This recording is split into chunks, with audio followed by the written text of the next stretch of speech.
Est-ce qu'on peut, sans désir de maternité, faire un enfant pour, je vais dire, retenir un homme à la limite, en fait?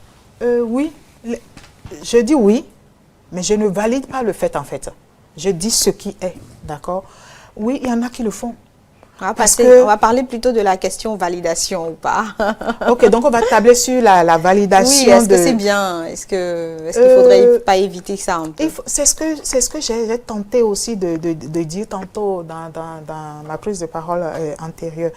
Il faut toujours obtenir l'aval de l'autre. Même si ce n'est pas au début, mais au fur et à mesure que le processus est enclenché, il faut tout faire pour le fédérer, c'est-à-dire pour l'amener à la cause, qu'il participe à l'équilibre de cet enfant-là. Parce qu'en sociologie, on a l'habitude de dire qu'il vaut mieux avoir un parent, c'est-à-dire le père présent, même s'il est, qu'on appelle ça, alcoolique, quoi que ce soit, que de ne pas l'avoir du tout. Mais dans certaines familles où le divorce est annoncé, etc., quand les femmes tombent enceintes, pourtant ça recolle, ça ressoude les liens. Si, bon, ça ressoude les liens comment? Je n'ai pas bien saisi. La famille se retrouve, en fait, le monsieur il ne veut plus divorcer, il revient parce qu'il y aura la naissance d'un enfant. Oui, c'est toujours les exceptions qui confirment les règles. Vous savez, il y a des choses que nous maîtrisons et des choses qui ne dépendent pas de nous. Par la force des choses, et la nature ou bien le divin peut organiser la chose de cette manière-là.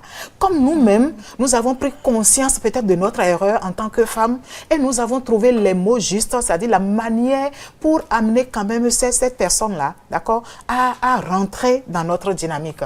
Et ça va le faire. Comme cette personne-là va refuser complètement. Il y en a, comme on a eu à le dire sûrement, qu'il y a d'autres qui sont, comment on appelle ça, formatés pour faire des enfants et d'autres qui sont formatés pour ne pas faire. Quand je dis formatés pour ne pas faire, c'est pas que dans leur essence physiologiquement, elles sont défaillantes. Hein. Non, du tout pas. Non plus pour les hommes également. D'accord? Mais ils vont choisir, je ne veux pas faire des enfants, je ne veux pas faire des enfants.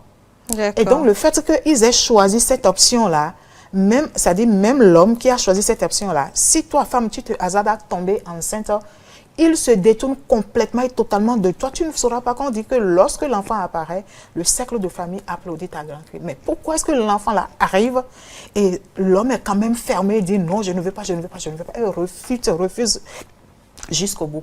Donc, c'est des choses qu'il faut interroger. Vous avez bien fait peut-être d'inviter les spiritualistes et tout pour aborder aussi. Il va peut-être nous répondre, il va peut-être nous répondre la question parce que nous, ça nous dépasse. D'accord.